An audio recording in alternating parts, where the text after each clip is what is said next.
భూమి ఉపరితలం మీద ఉన్న పొరను మట్టి అంటారు. మట్టి చిన్న రాతి ముక్కలు, హ్యూమస్, కర్బన సంబంధ పదార్థాలతో కలిసి ఏర్పడుతుంది.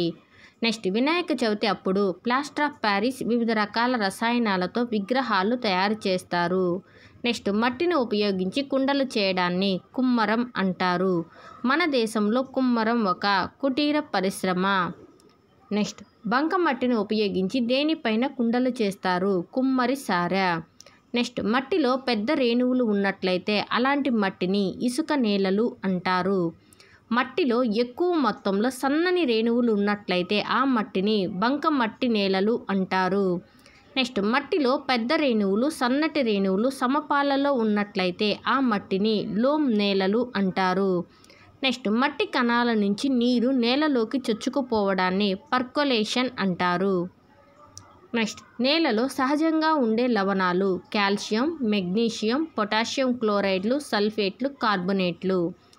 నెక్స్ట్, ఎక్కువ ఆమ్ల స్వభావం కలిగిన నేలల్లో మొక్కలు ఈ లవణాలను గ్రహించడం వల్ల పెరుగుదల ఆగిపోతుంది.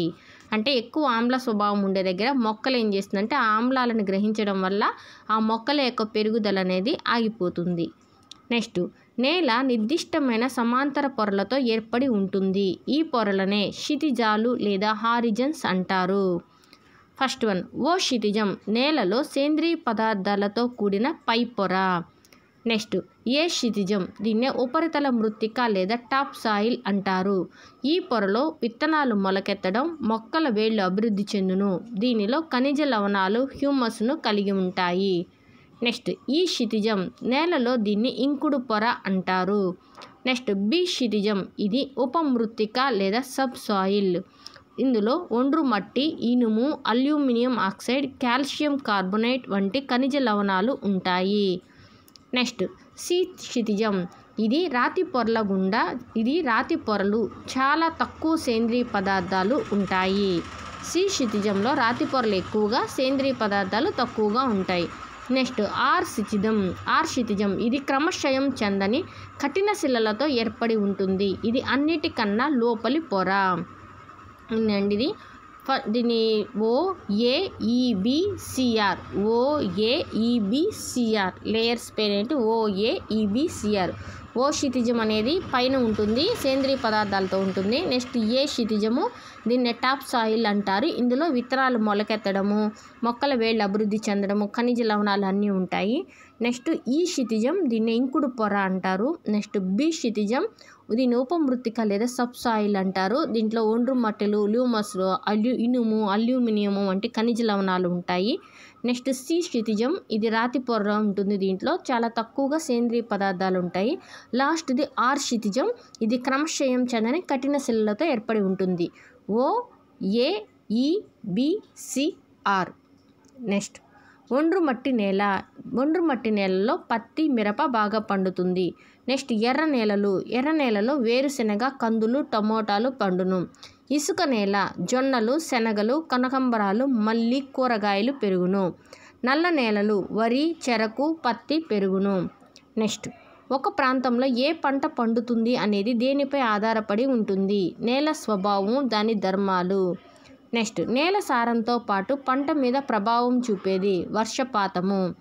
నెక్స్ట్, నేల పైపొరల్లో మట్టి వర్షపు నీటితో పాటు కొట్టుకుపోవడాన్ని నేల తరిగిపోవడం అంటారు. దీన్నే నేల క్రమక్షయం అని కూడా అంటారు. నెక్స్ట్, నేల క్రమక్షయమును నివారించుటకు ఏం చేయాలి? నేలను ఖాళీగా ఉంచకుండా గడ్డి పెంచాలి. పొలం చుట్టూ ఎత్తుగా చెట్లు పెంచాలి. అంటే గడ్డి అలాంటి మొక్కలు ఏమైనా ఉన్నప్పుడు మట్టి నీళ్ళలో పాటు కరిగి కొట్టుకుపోదండి. ఈ చెట్ల యొక్క వేళ్ళు అనేవి పట్టి ఉంచుతాయి మట్టిని. నెక్స్ట్, ఒకే రకమైన పంటను ప్రతి సంవత్సరం వేసినట్లయితే భూసారం తగ్గిపోతుంది. నెక్స్ట్, రాతి కణాలు, హ్యూమస్ల మిశ్రమమే నేల సారాన్ని పెంచే పంటలు పప్పు ధాన్యపు పంటలు. నెక్స్ట్, ఎక్కువ ఆమ్ల స్వభావం కలిగిన నేలల్లో మొక్కల పెరుగుదల తగ్గిపోవడానికి కారణం లవణాలను గ్రహించటం వల్ల. నెక్స్ట్, నేల పొరలు ఎలా ఉంటాయి? నిర్దిష్ట సమాంతర పొరలుగా. నెక్స్ట్, పత్తి, వరి, గోధుమ పండించడానికి అనువైన నేలలు లోమ్ నేలలు, బంకమట్టి నేలలు. నెక్స్ట్ ప్రస్తుతం మన దేశ భౌగోళిక వైశాల్యంలో అడవులు 19.3%.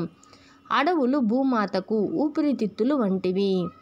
నెక్స్ట్ అడవులు వాతావరణంలోని కార్బన్ డయాక్సైడ్ని, ప్రమాదకర వాయువులని శోషించి వాతావరణాన్ని పరిశుభ్రంగా ఉంచుతాయి. అందుకే అడవులను భూమాత ఊపిరితిత్తులు అంటారు. నెక్స్ట్ అడవులు నేల క్రమక్షయాన్ని అదుపు చేస్తాయి. నెక్స్ట్ అడవులు పర్యావరణ సమతౌల్యాన్ని కాపాడుతాయి. నెక్స్ట్ అడవులు 2 రకాలు: ఉష్ణమండల అడవులు, శీతల మండల అడవులు. నెక్స్ట్ ప్రకాశం, కర్నూలు జిల్లా సరిహద్దుల్లో గల అడవులు నల్లమల అడవులు. నెక్స్ట్ చీరాల పేరాల ఉద్యమ నాయకుడు దుగ్గిరాల గోపాలకృష్ణయ్య. నెక్స్ట్ చిప్కో ఉద్యమ నాయకుడు సుందర్లాల్ బహుగుణ. నెక్స్ట్ ఖజారీ వృక్షాల నరికివేతను ఖండించిన నాయకురాలు అమృతాదేవి. నెక్స్ట్ క్రీస్తు శకం 1730లో ఎవరి నాయకత్వంలో 350 మంది వైష్ణవులు ఖజారీ వృక్షాలను కాపాడుటకు ఉద్యమం చేశారు? అమృతాదేవి. నెక్స్ట్ ఒక్కొక్కసారి అడవుల్లో పుట్టే మంటల వల్ల అడవులు నశిస్తాయి. దీన్నే దావానలం అంటారు. నెక్స్ట్ అనంతగిరి అటవీ ప్రాంతంలో శృంగవరపు కోట దగ్గర ఉండే గిరిజనులు కోయలు. నెక్స్ట్ ప్రభుత్వం గ్రామీణ ప్రాంతాల్లోని బంజరు భూములు ప్రజల సహకారంతో సామాజిక వనాలను అభివృద్ధి చేసినవి. వాటినే కార్తీక వనాలు అంటారు. నెక్స్ట్ అడవులు ఊపిరితిత్తుల్లో ఎలా పనిచేస్తాయి?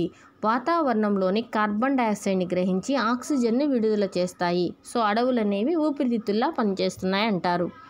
నెక్స్ట్ అడవులు తగ్గిపోవడం వల్ల కలిగే అనర్థాలు: గ్లోబల్ వార్మింగ్, వర్షపాతం తగ్గిపోతుంది. నెక్స్ట్ అటవీ విస్తీర్ణం ఎక్కువగా ఉన్న జిల్లా ఖమ్మం జిల్లా. తునియాకు లేదా అడ్డాకు ఏ జిల్లాలో ఉంది? ఆదిలాబాదు. నల్ల మద్దిని దేనికోసం ఉపయోగిస్తారు? కలప. చిప్కో ఉద్యమం దేనికి సంబంధించింది? అటవీ సంరక్షణ. అడవుల్లో పులులు వంటి క్రూర జంతువులను కాపాడే సమూహాలలోని ప్రధాన వ్యక్తులు చెంచులు.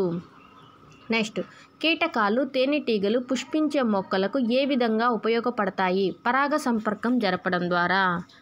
నెక్స్ట్ మన అడవుల్లో చాలా ఎత్తుకు పెరిగేవి దేవదారు వృక్షాలు. వైష్ణవులకు పవిత్రమైన వృక్షాలు ఖజారీ వృక్షాలు. రామాయణం వంటి పౌరాణికంలో వర్ణించిన పురాతన అడవులు దండకారణ్యాలు. అడవి జీవితం సాగించే వ్యక్తులను గిరిజనులు అంటారు. నెక్స్ట్ 62 భౌగోళిక వైశాల్యంలో ఉండవలసిన అటవీ విస్తీర్ణత శాతం 33%, కానీ ఉండేది 19.3%. మన దేశంలోని పురాతన అడవులు దండకారణ్యాలు. నెక్స్ట్ నీటి కట్టలు లేదా గట్లు, నీటి క్రమక్షయం నివారించడానికి నిర్మించే గట్లు. నెక్స్ట్ కర్ర ముక్కను కాల్చినప్పుడు లేదా ఇనుము తుప్పు పట్టినప్పుడు కొత్త పదార్థం ఏర్పడును. నెక్స్ట్ పదార్థాల ఆకారంలో, పరిమాణంలో, రంగులో, స్థితిలో మార్పు వస్తే దాన్ని భౌతిక మార్పు అంటారు. నెక్స్ట్ ఆకారం, పరిమాణంలో మార్పు వచ్చి కొత్త పదార్థం ఏర్పడితే రసాయనిక మార్పు అంటారు. అంటే ఆకారం, పరిమాణం, రంగు, స్థితిలో మార్పు వచ్చిన కొత్త పదార్థం ఏర్పడకపోతే అది భౌతిక మార్పు. అదే కొత్త పదార్థం ఏర్పడితే అది రసాయనిక మార్పు. నెక్స్ట్ ఇనుప వస్తువుల మీద గోధుమ రంగులో ఏర్పడే పొర తుప్పు. ఇనుము గాలిలోని ఆక్సిజన్ను నీటి ఆవిరితో చర్య జరిపి ఇనుము ఆక్సైడ్ రూపంలో కొత్త పదార్థం ఏర్పడును. ఈ కొత్త పదార్థాన్నే తుప్పు అంటారు. ఇనుము plus oxygen gives rise to తుప్పు. నెక్స్ట్ తుప్పు ఒక రసాయనిక చర్య. తుప్పు పట్టే ప్రక్రియ వేగము గాలిలోని తేమపై ఆధారపడును. నెక్స్ట్ బంగారం, వెండి ఆభరణాలు నీటి ఆవిరి, తేమ, గాలితో చర్యనందవు. నెక్స్ట్ గాలిలోని ఆక్సిజన్ లేదా నీరు తగిలినప్పటికీ ఇనుప వస్తువులు తుప్పు పట్టకుండా నిరోధించడానికి క్రోమియం లేదా జింక్ వంటి లోహాల పూత పూస్తారు. నెక్స్ట్ ఇనుము మీద జింకు లేదా క్రోమియం పూత పూసే ప్రక్రియనే గ్యాల్వనైజేషన్ అంటారు. గ్యాల్వనైజేషన్ చేసిన పైపులు ఎక్కువ కాలం తుప్పు పట్టకుండా ఉంటాయి. నెక్స్ట్ ఒక లోహం మీద మరొక లోహమును పూత పూసే ప్రక్రియని గ్యాల్వనైజేషన్ అంటారు. వంకాయలు కోసినప్పుడు అవి రంగు మారకుండా ఉంచుటకు ఉప్పు నీరును వాడుతారు. నెక్స్ట్ 78 ఆస్కార్బిక్ ఆమ్లం కూడా ముక్కల రంగు మారకుండా ఉంచడానికి ఉపయోగిస్తారు. ఆస్కార్బిక్ ఆమ్లం అనేది విటమిన్ సి యొక్క scientific name. Next copper sulphate plus iron gives rise to FeSO4 plus copper. Next ఒక పదార్థంలో ఉండే అంశాల్లో మార్పు జరిగితే దాన్ని రసాయనిక మార్పు అంటారు. నెక్స్ట్ ఆవిరిగా మార్చి కానీ వేడి చేసి కానీ ద్రావణాల నుంచి ఘన పదార్థాలను వేరు చేసే ప్రక్రియనే స్ఫటికీకరణం అంటారు. అంటే ఇక్కడ ఘన పదార్థాలను వేరు చేసాం, అందుకే దీన్ని స్ఫటికీకరణం అన్నారు. స్ఫటికీకరణ ప్రక్రియలో కొత్త పదార్థం ఏర్పడదు కాబట్టి ఇది భౌతిక మార్పు. ప్రధానంగా మార్పులు 2 రకాలు, 1 భౌతిక మార్పు, 2 రసాయనిక మార్పు. నెక్స్ట్ వెనిగర్ యొక్క రసాయనిక నామము అసిటిక్ ఆమ్లము. నెక్స్ట్ పసుపు సున్నం కలిపి కాళ్లకు చేతులకు అలంకరిస్తారు, దీన్నే పారాణి అంటారు. నెక్స్ట్ కాళ్లకు పారాణి వేసినప్పుడు జరిగే మార్పు రసాయనిక మార్పు. నెక్స్ట్ కర్పూరానికి ఉండే ఘాటైన వాసన కీటకాలను నిరోధించుటకు ఉపయోగిస్తారు. కర్పూరమే కాదండి, ఈ నాఫ్తలిన్ ఉండలు, చిమట్ల మందు అంటాం కదా, వీటికన్నిటికి ఉండే ఘాటైన వాసన వల్ల, అదే ఆరోమాటిక్ స్మెల్ అంటారు, ఆర్గానిక్ కాంపౌండ్స్ అయ్యి ఆ వాసనకి కీటకాలు అనేవి వాటి దగ్గరికి రావు. నెక్స్ట్ ఏ రకమైన మార్పులనైనా ఉష్ణం, కాంతి, శబ్దం వెలువడవచ్చు. బంగాళాదుంపలో రంగు మార్పును అరికట్టడానికి శీతలమ నీరు వాడుతారు, అంటే కూలింగ్ వాటర్ని కలుపుతారు. నెక్స్ట్ సున్నపు తేటను పాల వలె మార్చే ప్రక్రియ రసాయనిక మార్పు. నెక్స్ట్ రాగి పాత్రలను గాలి తగిలే విధంగా ఉంచితే రాగి పాత్రల మీద ఆకుపచ్చని పొర ఏర్పడును. రాగి పాత్రలు గాలిలోని ఆక్సిజన్, కార్బన్ డయాక్సైడ్తో చర్య జరుపుట వల్ల ఆకుపచ్చ ఏర్పడును. Okay, thank you friends. ఇంతటితో 7th క్లాస్ కూడా అయిపోయింది. ఇంకా నెక్స్ట్ 8th క్లాస్ స్టార్ట్ చేస్తాను. ప్లీజ్ ఫ్రెండ్స్, మీకు నచ్చితే లైక్ చేయండి, సబ్స్క్రైబ్ చేయండి. మీ ఫ్రెండ్స్ ఎవరైనా ఉంటే వాళ్ళకి కూడా షేర్ చేసి వాళ్ళకి కూడా ఈ వీడియోస్ నచ్చితే సబ్స్క్రైబ్ చేయమని చెప్పండి.